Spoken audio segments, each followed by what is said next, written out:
Um, actually, was it last episode we talked about Squid Games, right? Yep. Yeah. Was it? I think last night actually. On the Tonight Show with Stephen Colbert, Lee Jung Jae, who also plays Gi-Hun, was on the show, which I thought was pretty cool, in like an in-person interview. Oh, that's pretty cool. No, yeah. He definitely had his translator, and they definitely edited the crap out of Where that. was the translator? Was the translator sitting next to him, or?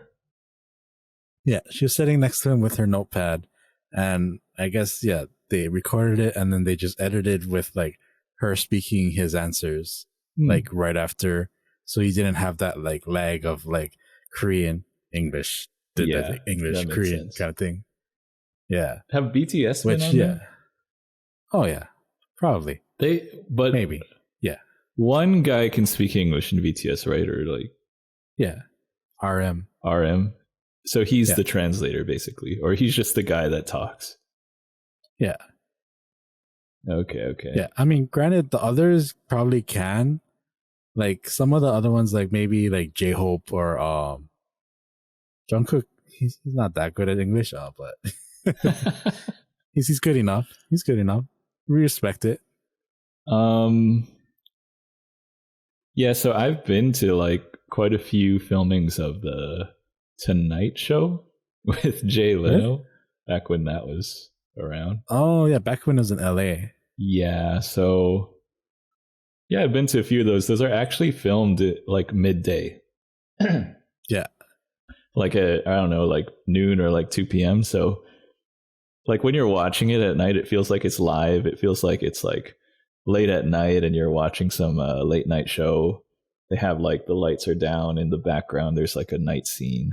But yeah, it's really filmed in the middle of the day. So it's actually really easy to... It would be really easy to just edit out all the interpretation. It's just like live studio audience. Super easy to edit. It's not like late night or live or anything like that. No, yeah. It definitely is safer to do it like that. Yeah, and there's like a guy holding up cards, like applause. So they like train you in the beginning. They're like, okay, we're going to practice. Everybody got to look at these cards. And then, when it says applause, everybody applause. When it says like quiet, everybody be quiet. When it says laugh, like everybody laugh. Or I don't know if there's a laugh one, but there was there was stuff like that. I kind of want to go to one of those and just be the obnoxious guy. So as if it's like applause, just start like clapping like a seal. Yeah, you hear that sometimes. It's not like they do like, okay, take one, take two. It's like in that sense, it's kind of live, but they do it well ahead of time and they can edit whatever they want. Yeah. That definitely leaves the surprises out.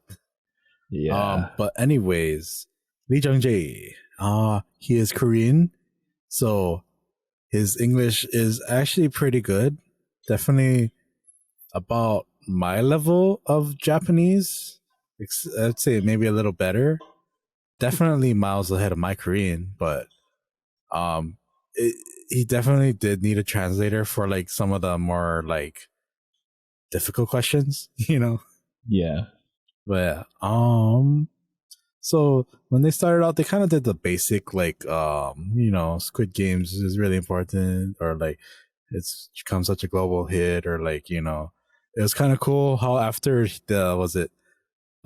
think it was the extra incident, the extra reporter incident, I think Colbert had to add you've been famous in Korea for a while, but to Western that audiences, viral thing. Yeah, I think he definitely added that in because of that. So I was like, oh, he recognized. Well, Colbert went to South Korea, I forget, a few years ago for that thing where he's like going around to different countries. So I think he's like pretty known in South Korea because of that. So that could be why like he actually went to that interview instead of like in Jimmy Fallon they were just like on a video call. Yeah, because I think that was like a month ago. Yeah. Which I don't.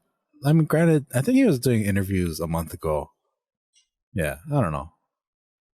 Yeah, But who it was knows? definitely cool that they were in person with each other. So, and it was more interview setting because the Fallon one was just more of like games, Yeah. which I was like, that's cool. But literally, there are like 20 different videos on YouTube up with the pretty much the exact same thing, you know?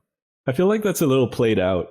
Yeah. I think like Fallon was pretty fresh 15 years, whenever he started 15 years ago. I don't know, like 10 years ago. Like the Late Show or like on SNL? No, the Late Show where like... It hasn't been that long. Okay. I think it's been like 10 years, right? No, I think it's only been like 5 years, right? I think it's been quite a while. Yeah, I mean, I don't watch him enough to actually know, but yeah. Jimmy Fallon Late. I feel like Jimmy Fallon's like kind of the, if his games aren't interesting, then I'm just like, I don't care. Because at least with James Corden, he's funny. So I'm like, I'll watch it either way. You know? Yeah. All right. It started in 2014. Oh, see, So like 7 years ago. Actually, 8 years. 8. Yeah, about 8. Yeah. Early 2014. Don't judge my math. I know what I'm talking. Yeah, you got it. Asian, you got it. You know. But anyways, the wait, what were you gonna say? Yeah, I think like basically YouTube replaced him. Like he used to do like these fun games, or he still does it. He does these like fun games with his guests, right? But now YouTube exists, so I feel like these talk shows need to step up their game in terms of creativity. Because like they do these games and it's kind of played out by now. Like we've seen this stuff before. Some of them. Yeah. I do like James Corden because he was the inventor of carpool karaoke, as well as some other segments. That's a fresh idea. That's a really good one. I feel like it still holds up even like now. True. Yeah. What was I talking about? Oh yeah, Lee Jung Jae. So one of the things, like they did the basic like, you know, talk show stuff where like, okay, I'm saying the same stuff again. So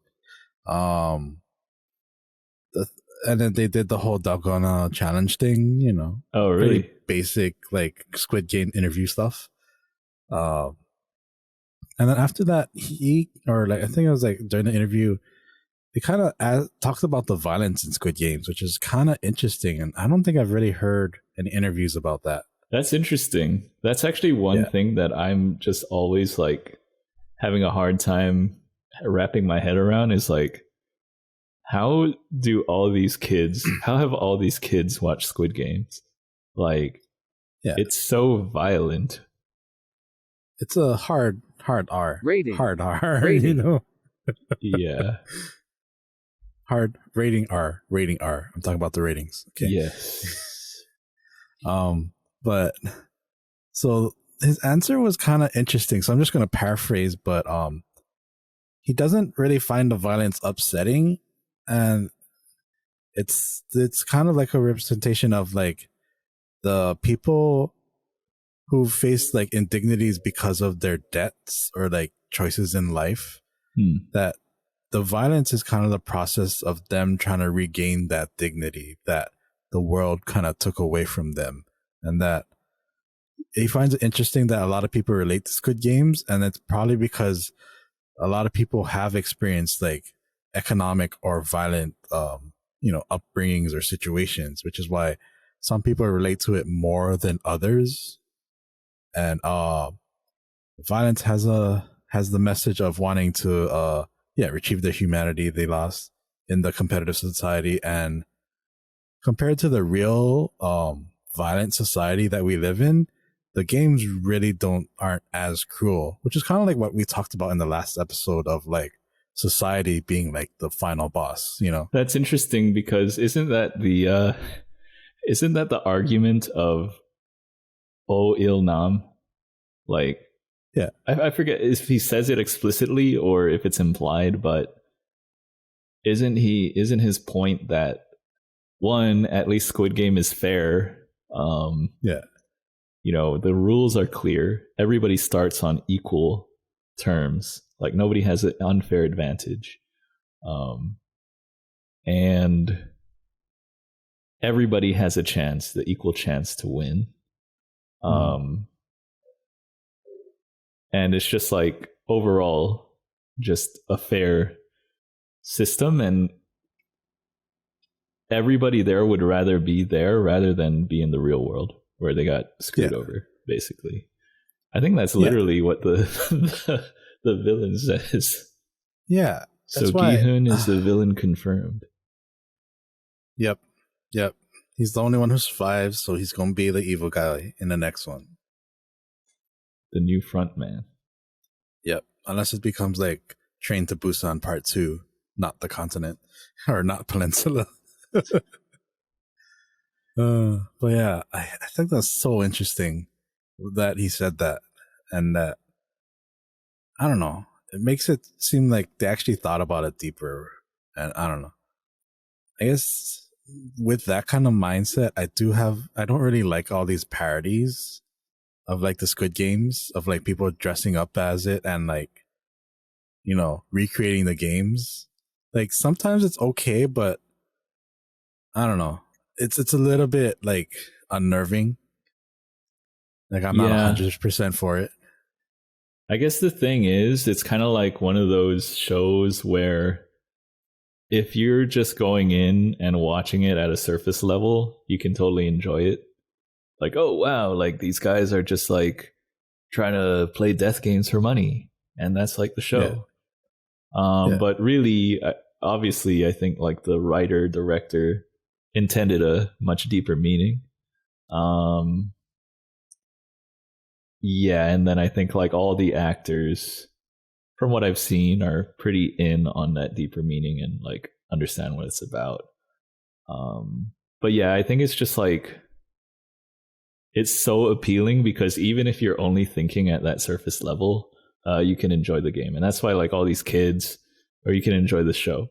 That's why all these kids like it. That's why it's like, I think so popular, because like no matter what level you're thinking of it as or like enjoying it at, you can enjoy it. Yeah. I think we're just too deep, bro. Yeah, I think the sad part is most people are just thinking, oh, like death games. That's great. Squid Games, death games. Yeah. I don't know. Yeah. Smooth transition. You guys are kind of like making light of like people who are trying to almost just get equality, Yeah, yeah, that's true. That's true. That's a pretty good point. Well, I guess at the end of the day, the more people like parody it, the more cultural impact it has, the more people get exposed to it, which is a good thing. But unfortunately, like a lot of people are just like watching. There's probably a ton of people that haven't watched it, that only watched like the spin-offs, the parodies, things like that, and they only know it as like, oh, the Korean death game show.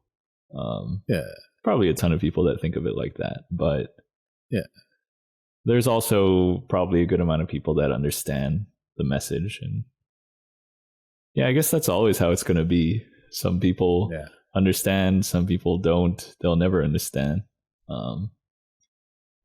It's kind of like cultural appropriation, almost like you can like, it's almost like if you're doing it, you don't really understand what it represents when you're doing it. True, true. That feels like a little bit of a stretch, but yeah. Cultural appropriation. I don't want to dive into that rabbit hole at the moment. No. It's just not even that fun to talk about, to be honest. it's interesting to talk about, but it's definitely not something I enjoy talking. Well, maybe a bit of it. I'm a bit of an argumentative person, so, but that's only if there's logic within it. If there's like dumb people, it's like, bro, that's just shouting, you know? Yeah, it's like, really, Scott? All right, I don't even want to argue with you, man.